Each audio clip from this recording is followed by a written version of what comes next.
Essence Festival took a hit this year, and I mean a major hit. Now, it could be because Target was there as one of the vendors. I don't think the Target thing was a big issue. I do think the local people part was a problem because you always want to get local support just because it can kind of provide a foundation of attendance and people who are invested in your event. My wife just got back from Essence Festival. She had a great time. Attendance could be down for a lot of different reasons. So there's been some calls to reclaim it. You know, they're like, hey, we need to boycott and reclaim Essence Festival. I think that would do more harm than good because you're harming the very people who you're claiming we're supposed to be paying homage to.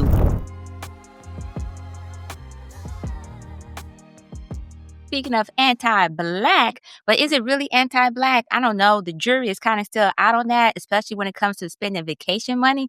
Essence Festival. So Essence Festival took a hit this year, and I mean a major hit. And so for those who don't know the background, Essence Festival was this festival that was to come together to celebrate Black Americans, and it was usually like something where a girls trip. As a matter of fact, the movie Girls Trip was actually about Essence Festival, and that's how popular Essence Festival is and was. However, it appears times are changing and folks express mad dissatisfaction from this year's Essence Festival. Now, it could be because Target was there as one of the vendors, and as you know, many folks are still boycotting Target, so why the hell was you at Essence Festival?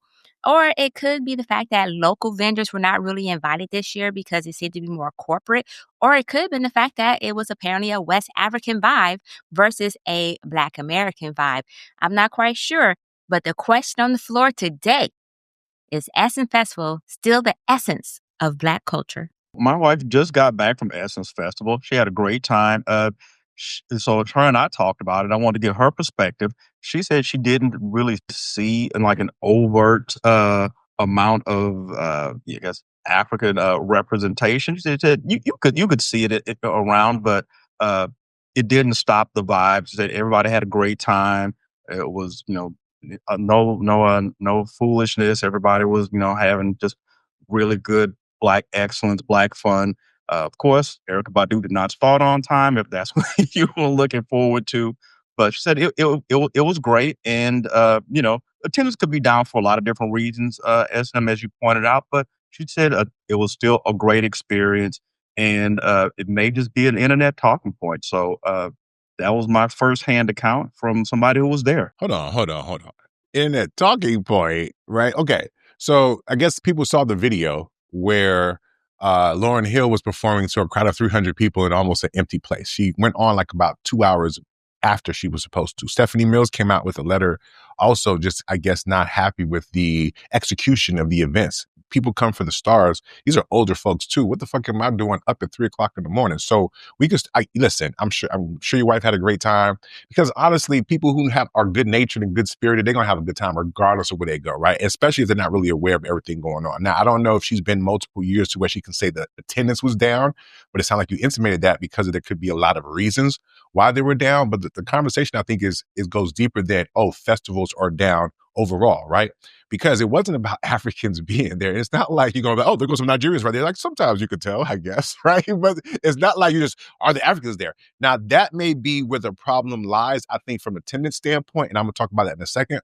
But there's a lot of layers in terms of, S&M mentioned the Target thing. Honestly, I don't think Target had much to do with it. Niggas still going to Target. I mean, I get that maybe they're saying there's a drop in numbers, I guess, and there people are claiming that. But honestly, I just don't know too many people who are necessarily boycotting Target. And then on top of that, where else are y'all going? Because I think the niggas who go to Target are not going to go to Walmart. But I guess, hey, you guys will sacrifice and take one for the team. I hear you. Sell me that. I'll buy it, maybe, right? So I don't think the Target thing was a big issue. I do think the local people part was a problem because you always want to get local support just because it can kind of provide a foundation of attendance and people who are invested in your event, right? You got vendors and people who are coming out to the event. They may have people who got tickets or whatever, however way you do it, but you kind of have that local support. And I think you then bring out more of a local audience. I think they missed on that. I think they missed digitally in terms of whether or not they invested in getting streamers or any podcasters or having like a presence. Honestly, that shit came up really quickly. It came and went without most people not talking about it. In fact, what people are talking about now is the most I think we've heard about Essence Festivals this entire fucking year. And that says a lot, right? And I didn't even get to the woman who is running it right now. And I'm sorry if her name escapes me, but think the other point that S&M was speaking to, and you mentioned the whole Africans thing, from what I understood, right, the idea was maybe for it to be more global, celebrating Black excellence, right, in a global kind of way. And I do think that is a good idea, right, because I do think there needs to be more unity, et cetera, et cetera. But I honestly do wonder if when you focus from the organizational level and the channels that you choose to use to promote this event, right, is going to be different. So whereas you might have gone traditionally with Black outlets or, traditional mediums or whatever that you would have used in the past, but if you're trying to reach a global audience, maybe now you're reaching out to other people that maybe we as people in America have not heard of. Now, where it goes back to what I was saying before about the attendance is that if you made that investment to get those people to come out and those people do not come out and support, then you unfortunately fail because you kind of use your funds to kind of broaden your audience and you thought you have the core audience there. And apparently they're like, nah, you really don't. You know what I'm saying? And then on top of that, you're not really running a great operation here because events are not starting on time. People come to see these people and to wait 2 hours to see them is not a great experience, right? So I think it was a culmination of a lot of these things. It's just fascinating to me, though, the idea of the ADOS and the FB, that whole conversation, because I just don't know. I feel like this would be the first time we were seeing the tension maybe show itself in a tangible way, if that's what happened. Right? If all the conversations that we heard on the internet or in whatever, if this was, here's a person who maybe was not rooted in the African-American culture and decided to prematurely try to expand, and there could have been good intention there, but unfortunately it's just bad outcome. And now we're looking at that outcome and we have questions. And so I just think there's a lot of work to be done internally to figure out the direction of Essence Festival moving forward, Essence Fest, because to your point, Delvin, there are a lot of changing macroeconomic things happening in the space. So people may not have as much disposable income and they may have more options, right? And who knows, maybe there would be like an AI festival they could attend and not have to spend anything anyway, right? So it's like, come on, humans, get your shit together. You dig what I'm saying? But I'm hoping that that's just more internet fodder.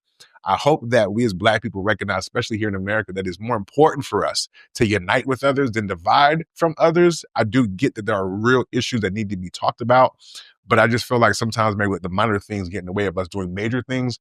And I get the vision if she wants to take it there, but you also got to continue to invest in the people who got you there. You can't decide to just pivot over here and forget the people who got you there, right? So I think that's where, from the local level, right? If you're trying to go international, you damn sure got to start with taking care of local, right? And so I think that's where maybe at the end of the day, where some of this kind of failed in terms of the leadership and how they chose to approach whatever edict they had to kind of broaden the scope of excellence and Black excellence internationally. So you definitely hit it on the head in regards to the local representation and the fact that there weren't that many vendors that were of the locality. But I think the primary issue that most folks across the internet focused on, besides, yes, first of all, Lauryn Hill's late no matter where she's at. Erykah Badu, she was on time, I heard. All those folks. I heard she was on time this time. She was actually, I heard she was on time, and it was like they were late. You know what I'm saying? It wasn't even her fault this time. Oh my God. It wasn't her fault. It was the event organizer's fault. Think about that for a second. That is shocking because I've been to one of her concerts and I was pissed. And they told me she was there so she was only an hour late. The fact that she was only an hour late caused me some consternation. And they was like, no, that's good. She's only an hour late. So to hear that was the organizers, that's even worse. And so it's like, hey, you're supposed to be the brand and this is the brand, aka Essence Festival, then stand on the brand and stop doing what we call stereotypically in a former pod, Black people shit when it comes to business running. But in this case, because it wasn't a Black people shit as an FBA, if you want to go that way. But which brings me to my next point is that a lot of people felt like this was an identity crisis and a cultural shift. They felt that the rebranding of the festival as a festival of culture under this new ownership, and just as a FYI, I think she's Nigerian.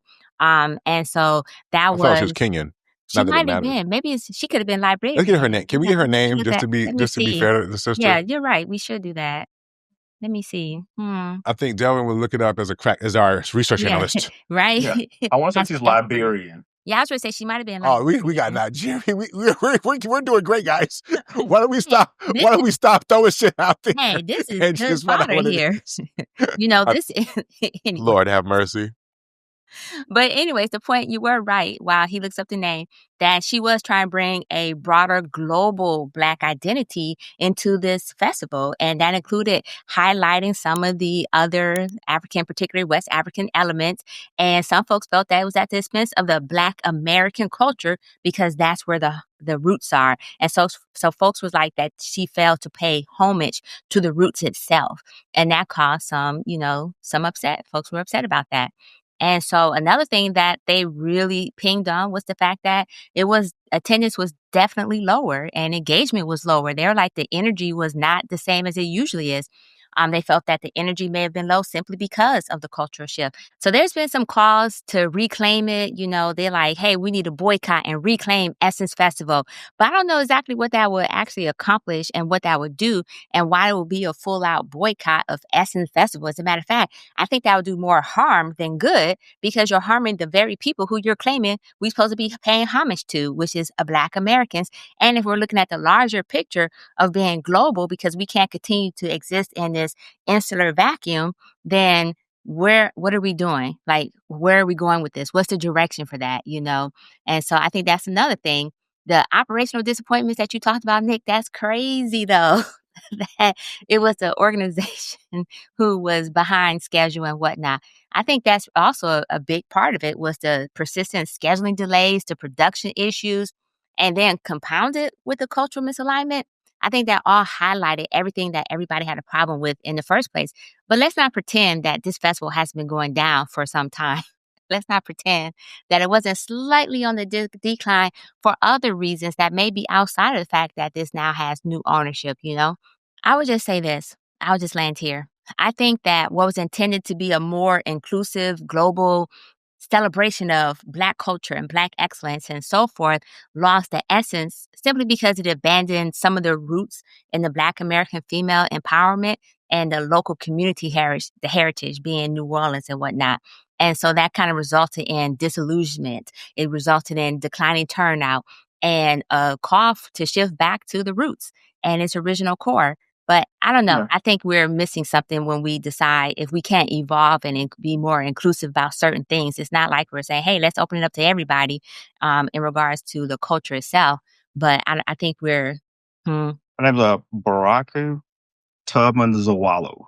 Who is that? I thought it was Caroline Wagner. The We're talking No. about the person who was over the. What we talking? We are horrible. Barkue Tubman Zawalo. Yeah, that sounds familiar. So I'm reading it right here. Caroline A. Wagner is the president and chief executive officer of Essence Ventures, the parent company of Essence Magazine and organization.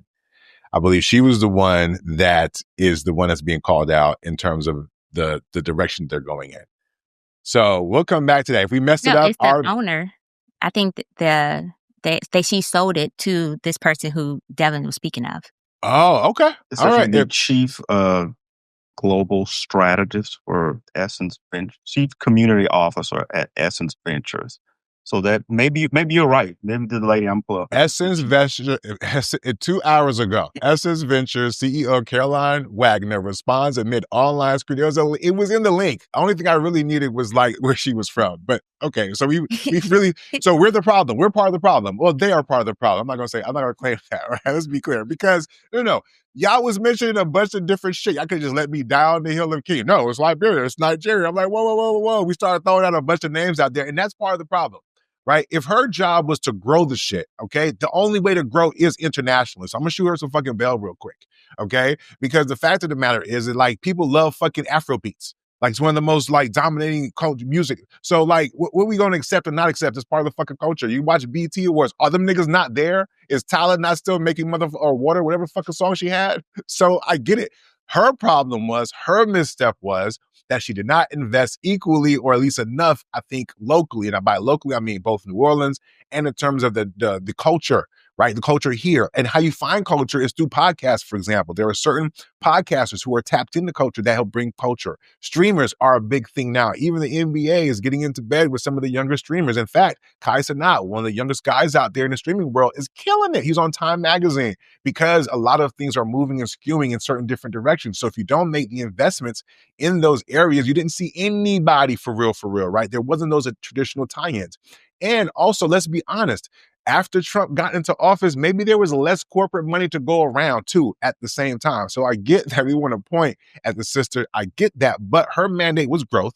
So I understand that. But I think where she probably fell short was whether or not they were able to raise the money and the funds and have those necessary to be able to invest in those multiple areas. And sometimes a lot of entrepreneurs and business people make the mistake of trying to hit everybody, right? So if you had to make the tough call in terms of, hey, man, we don't got the funds this year. We already know that we kind of have to limit how front-facing Target is given where it lands with our community, then maybe you kind of have to decide to maybe wait another year before you expand in the way that you might have intended to before.